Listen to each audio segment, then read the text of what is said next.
Hi hello ನಮಸ್ಕಾರ welcome back to my YouTube channel. ನಮ್ಮ ಹಳ್ಳಿ ಕಡೆ ಎಲ್ಲ ಕಳ್ಳ ಕುಬ್ಸೋದ್ಕಿಂತ ಮುಂಚೆ ರೀ ಹಣ್ಣು ತರೋ ಶಾಸ್ತ್ರ ಮಾಡ್ತಾರೆ ರೀ ತವ್ರ ಮನೆ ಕಡೆಯಿಂದ. ಹಂಗೆ ನಮ್ಮ ತಂಗಿ ಪ್ರೆಗ್ನೆಂಟ್ ಅದಾರ ರೀ. ಅದ್ರ ಸಂಬಂಧ ಅವ್ರ ತವ್ರ ಮನೆಯವರು ಆಕೆಗೆ ಹಣ್ಣು ತೊಗೊಂಬರಾಕತ್ತಾರೆ ರೀ. ಅವ್ರು ಬೀಗರು ಬರ್ತಾರೆ ಅಂಥೇಳಿ ನಾವು ಅಡುಗೆಗೆಲ್ಲ ರೆಡಿ ಮಾಡ್ಕೊಳಕತ್ತೀವಿ ರೀ. ನಾವು ಅಡುಗೆ ಏನೇನು ಮಾಡೇವಂದ್ರಿ, ಎಲ್ಲ ಫಂಕ್ಷನ್ದೊಳಗೂ ನಮ್ಮ ಕಡೆ ಉತ್ತರ ಕರ್ನಾಟಕದ ಕಡೆ ಬದ್ನಿಕಾಯಿ ಪಲ್ಯ ಫೇಮಸ್ ರೀ. ಸಣ್ಣ ಫಂಕ್ಷನರ ಆಗಲಿ ರೀ, ದೊಡ್ಡ ಫಂಕ್ಷನರ ಆಗಲಿ ರೀ, ಅಲ್ಲಂತರೂ ಬದ್ನಿಕಾಯಿ ಪಲ್ಯ ಇರಲೇಬೇಕು ರೀ. ಹಾಗಾಗಿ ನಾವು ಬದ್ನಿಕಾಯಿ ಪಲ್ಯ ಮಾಡಾಕತ್ತೀವಿ ರೀ. ಬದ್ನಿಕಾಯಿ ಪಲ್ಯ ಜೊತೆ ಆಲೂಗಡ್ಡೆ ಪಲ್ಯನೂ ಮಾಡೀವಿ ರೀ. ಅಂದ್ರೆ ಚಪಾತಿ ಜೊತೆ ಬದ್ನಿಕಾಯಿ ಪಲ್ಯ ಆಲೂಗಡ್ಡೆ ಪಲ್ಯ ಕಾಂಬಿನೇಷನ್ ಆಗುತ್ತಂಥೇಳಿ ಅದನ್ನೂ ಮಾಡೀವಿ ರೀ. ಮತ್ತು ಪಾಲಕ್ ಸಾರು, ಅನ್ನ, ಕೋಸಂಬರಿ ಇದೆಲ್ಲ ಸಹಿತ ಮಾಡೀವಿ ರೀ.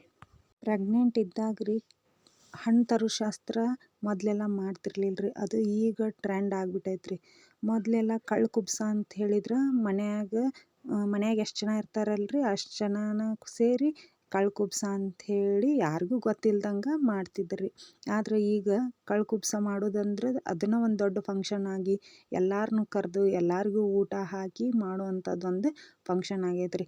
ಅದು ಕಳ್ಳ ಕುಬ್ಸ ಮಾಡೋಕ್ಕಿಂತ ಮುಂಚೆನೇ ಏನು ಹಣ್ಣು ತೊಗೊಂಬರ್ತಾರಲ್ರಿ ಅದನ್ನು ಸಹಿತ ಒಂದು ಸಣ್ಣ ಫಂಕ್ಷನ್ ಆಗಿ ಮಾಡ್ತಾರೆ ನಮ್ಮ ಉತ್ತರ ಕರ್ನಾಟಕದ ಕಡೆ. ಈಗ ಅದು ಎಲ್ಲ ಜಾಸ್ತಿ ಆಗೈತೆ ರೀ.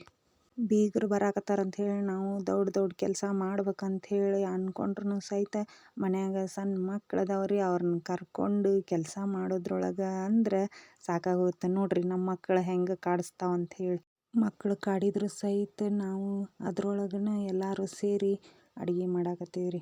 ನಮ್ಮ ಅತ್ತೆಯವರು, ನಮ್ಮ ತಂಗಿ, ನಾವು ಎಲ್ಲರೂ ಸೇರಿ ಬಡ ಬೀಗರು ಬರೋದ್ರೊಳಗೆ ಅಡುಗೆ ಮಾಡಿ ಮುಗಿಸ್ಬೇಕಂತ ಪ್ಲ್ಯಾನ್ ಹಾಕ್ಕೊಂಡಿದ್ವಿ ರೀ.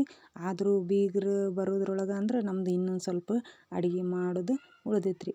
ಪಲ್ಯ ಅದು ಎಲ್ಲ ಮಾಡಿ ಮುಗಿಸಿದ್ವಿ ರೀ. ಚಪಾತಿ ಮಾಡೋದು ಕೈ ಹಿಡಿತೈತೆ ರೀ.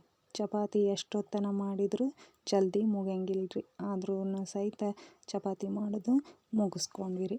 ಹಂಗೆ ಕೋಸಂಬರಿಗೂ ಏನೇನು ಬೇಕು ನೋಡ್ರಿ ಎಲ್ಲ ರೆಡಿ ಮಾಡಿಕೊಂಡು ಕೋಸಂಬರಿನೂ ಮಾಡಿಟ್ಕೊಂಡ್ವಿ ರೀ. ಅಷ್ಟರೊಳಗೆ ಬೀಗರು ಬಂದೇ ಬಿಟ್ಟರು. ಬೀಗರಿಗೆ ನೀರು ಅದು ಕೊಟ್ಟು ಮತ್ತು ಜ್ಯೂಸ್ ಅದು ಕೊಟ್ಟಿವಿ ರೀ. ಬೀಗರು ಬಂದ್ರೂ ಅಡುಗೆ ಕಾರ್ಯಕ್ರಮ ಜಲ್ದಿ ಮುಗಿಯವಲ್ದು ರೀ. ಆದ್ರೂ ಸಹಿತ ನಾವು ನಮ್ಮ ಅಡುಗೆ ಕಾರ್ಯಕ್ರಮವನ್ನು ಮುಗಿಸ್ಕೊಂಡೀವಿ ರೀ. ಬೀಗರು ಹಣ್ಣಿನ ಬಾಕ್ಸ್ ತಂದಾರಿ. ಯಾವ್ಯಾವ ಹಣ್ಣು ತಂದಾರ ಅಂಥೇಳಿ ನೋಡೋಣ್ರಿ.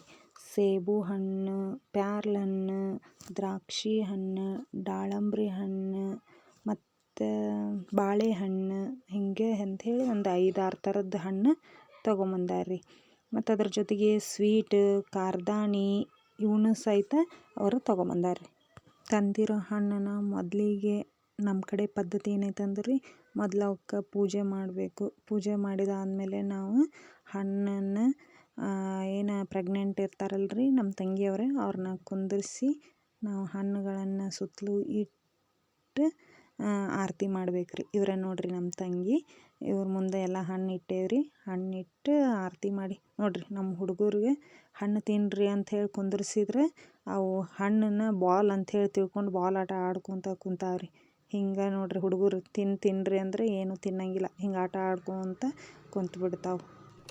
ಪೂಜೆ ಮುಗಿದ್ಮೇಲೆ ಬೀಗರನ್ನ ಊಟಕ್ಕೆ ಕುಂದಿರ್ಸೇವ್ರಿ. ನಮ್ಮ ವಿಡಿಯೋನ ಪೂರ್ತಿ ನೋಡಿದ್ದಕ್ಕೆ ಎಲ್ಲರಿಗೂ ಥ್ಯಾಂಕ್ ಯು.